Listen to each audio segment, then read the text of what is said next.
This video is about simplifying exponents and radicals. Alright, let's look at this one. So, remember that when you these parentheses, they mean that you're multiplying. So let's put our signs there so we remember. Also remember the multiplication law of exponent says once the bases are the same and you're multiplying, you're adding the exponents. Okay? So we're going to look at all the coefficients first. Now we see a coefficient here. Remember, the coefficient is any number multiplying your x or your y. So this has a coefficient of 2, this has a coefficient of 4. Whenever you don't see a coefficient, the coefficient is 1. Like in this case, you don't see a coefficient here, so the coefficient is 1. Okay? So let's multiply those. So it is 1 times 2 times 4. Okay? Then let's look at the variables now. We're looking at the x's first. So here's an x, here's another x, here's another x. So we're looking at the exponent for all the x's. So it would be x raised to the 4 plus, because we're multiplying, so we're adding the exponent for the x's, plus negative 5 plus, when we look at this x, we don't see an exponent because this 5 is for the y. So when you don't see an exponent, the exponent is 1. So that is plus 1. Alright? Then we're going to do the same thing now for the y's. So it is y raised to the negative 5 plus 2 plus 5. And let's simplify that now. So 1 times 2 is 2 times 4 is 8. X to the 4 minus 5, that's negative 1, plus 1, that is 0, times y raised to the negative 7 plus 2, that is negative 5, plus 5, that is 0. But remember that anything raised to the 0th power is 1. So what this means, it is 8 times x to the 0, that is 1, times y to the 0, that is also 1. 8 times 1 is 8, times 1 is also 8. So your final answer there is 8. Okay? Alright. Let's look at a second example. Example 2 is we have x times 5x cubed times x to the 4 all raised to the 3. So remember your order of operation. Let's work what is inside the parentheses first. Again, remember, if you don't see an exponent, the exponent is 1. So we are multiplying and the bases are the same, so we are adding the exponent. So this would be 5, because this is a coefficient here. So the coefficient here would be 1, the coefficient here would be 1. So 1 times 5 is 5, times 1 is still 5. X raised to the 1 plus 3 plus 4. And all of this is raised to the 3 here. Remember, a mistake students normally make when they don't see a coefficient, they say the coefficient is 0. No. When you don't see a coefficient, the coefficient is 1. When you don't see an exponent, the exponent is also 1. Okay? Remember that. So let's simplify this thing a little bit. So this is 5x to the 1 plus 3, that is 4, plus 4, that is 8. All raised to the 3. Now, the 5, we don't see an exponent for the 5. It means that the 5 has an exponent of 1. Okay? You're going to use this external exponent to multiply each exponent inside the parentheses. Okay? So this thing now would just be 5 to the 1, which is this, times 3, which is that. And then x to the 8, which is this, times 3. So 1 times 3 is 3, so that is 5 to the 3. X to the 8 times 3, that is 24. 5 to the 3, that is 125. X to the 24. And this is your final answer. And those who are wondering where did I get the 125 from, let's see what it is. 5, which is this, raised to the 3. There you go, 125. Okay? Alright. Let's look at another example. So I'm doing different examples, so when you get your worksheet, you know exactly how to approach this kind of thing. Alright. Now, again, as we discussed, when you don't see an exponent, the exponent is 1. So always do that. Put on your 1 if you don't see an exponent. Alright? Now again, we're going to work what is inside the parentheses.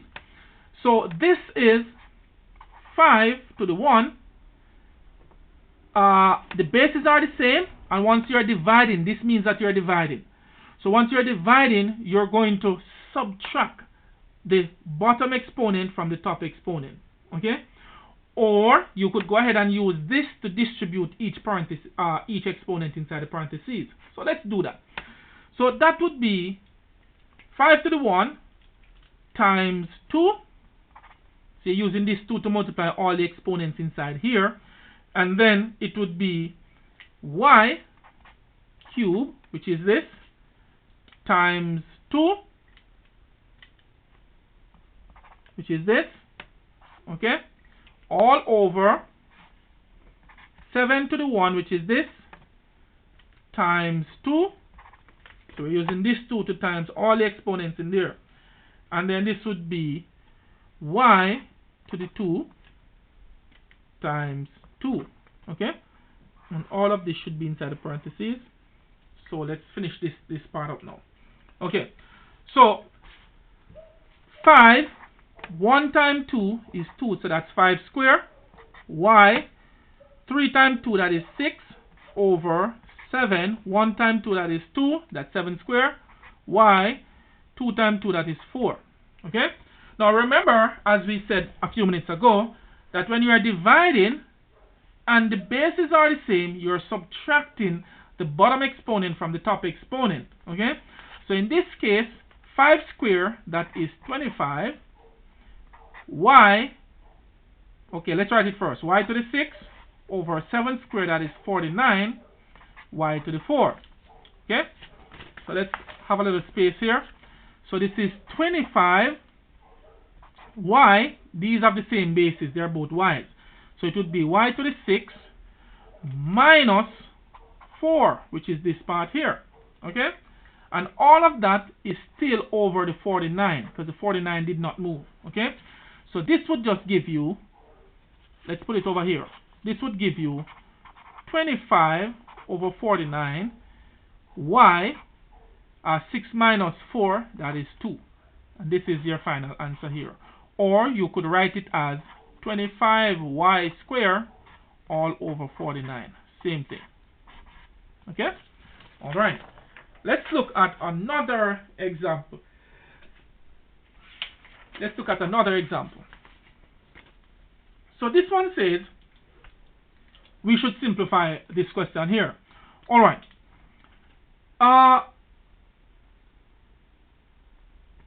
We see 16 here as a coefficient, and we see 4 here. But remember that this means to divide. So we can write this thing as 16 divided by 4, because it's number divided by number, right? Again, you're going to the x's, okay? So x cubed divided by x is negative 6. Remember that once you're dividing, you're subtracting the bottom exponent from the top exponent. So it would be x cubed minus, this minus is by virtue of the law, the fact that we're dividing, but what we're subtracting is a negative 6. So it is minus 6. Okay? Then we look at for the p's now. So we have p to the negative 5 minus, this minus is from the formula, and what we're minusing now is a positive 8. That's why it's not minus minus. This one is minus minus because we were subtracting a negative 6 there. Okay? So let's simplify this thing now. 16 divided by 4, that is 4. X to the 3, negative times negative, that's positive, so that's plus 6. And then this is p to the negative 5, negative 8, that is negative 13. Okay? So our final answer in this case would be 4 x to the 9 p to the negative 13. But remember that if your exponent is negative, it belongs in the denominator. Or if it is in the denominator and it's negative there, it means that it belongs in the numerator. Okay? So this is negative, so we need to put it in the denominator. So this would be 4 x to the 9 over p to the 13. And this would be your final answer there. Okay? Alright. Let's look at a few more, and then we should be fine. Alright, so this one says, express the following in the form x to the r. And all the other questions we will be doing, we want it in this form, x raised to some exponent. So it doesn't mean that your exponent is going to be r, it's just saying x raised to some number, whether the number is a fraction or a whole number. Okay? Alright. Now, any number that is inside the radical here, inside this part here, it is telling you which root you are taking. Okay? So, 7 here means that it's the 7th root, or x raised to the 1/7. Okay? Alright, if you see something like this, if you see something like the square root of x, technically there should be a 2 in here. Technically there should be a 2 in here. It's just that people don't really write it like that. Okay? So because there's a 2 in here, it means that it's the 2nd root. So we call it the square root. Okay? So it means that x would be raised to the 1/2, because any number that is in here, that is going to be the denominator of the fractional exponent. So because there's a technical 2 here, that is why the denominator is 2. Okay? Let's get back to our question. So in writing this, we can rewrite this thing as x raised to the 1/7, because 7 is in here, so it means that the denominator should be 7, all raised to the 5. And if you remember our laws of exponent, we're going to use this external exponent to multiply the internal exponent. And remember, whenever you're using a whole number to multiply a fraction, you're using the number to multiply only the numerator. Okay? So this would just be x. 5 times 1 is 5 over 7. And this would be your answer here. This is in this form. That's what it means. X raised to some exponent. Okay? Alright. Let's look at another one. So this one here, all of this is in the denominator. Now, we want to express this thing in terms of x raised. We want it like this. X raised to some power r, which is some number there. So first, let's take this thing out of the denominator. Okay? So if we take it out of the denominator, this exponent is going to become negative. Okay? So this now would be the square root of x raised to the -7. And remember, we said before, with the example that we did, that the square root of something technically has a 2 here. So it's this thing under the radical raised to the 1/2 exponent. Okay? So it's the same kind of thing happening inside the parentheses here. So this would just be x raised to the 1/2, now raised to the -7. Again, we're going to use this -7 to multiply the exponent inside the parentheses. And because the exponent inside the parentheses is a fraction, we're going to use this -7 to multiply only the numerator. So this would be x, -7 times 1, that is -7, over our 2 just the same. Okay? And we leave it as this thing here, because we want it in this form. Otherwise, it would really be 1 over x to the 7/2. Or, we could write this thing as, it would come back to this thing here. Okay? So, this is what it is, but we're going to leave it as this part here, because we want it to look like this thing.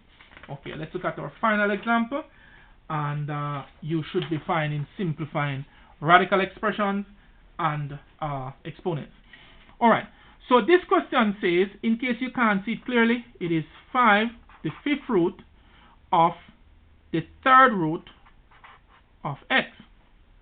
The first thing we're going to do is express the roots as a fractional exponent first. So let's start with the outer one.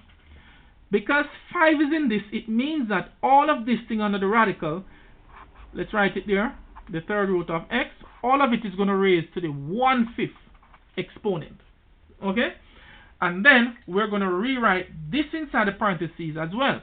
So because there's a 3 here, it means that this thing under the radical is raised to the 1/3 exponent. So it would be x raised to the 1/3, and all of that is raised to the 1/5. Okay? Again, you're using this external exponent to multiply this exponent inside here. Okay? So what it is x raised to the 1/3 times 1/5. Okay? So 1 times 1 is 1 over 3 times 5, that is 15. And this would be your final answer there. Okay? I hope you have learned something, and take care.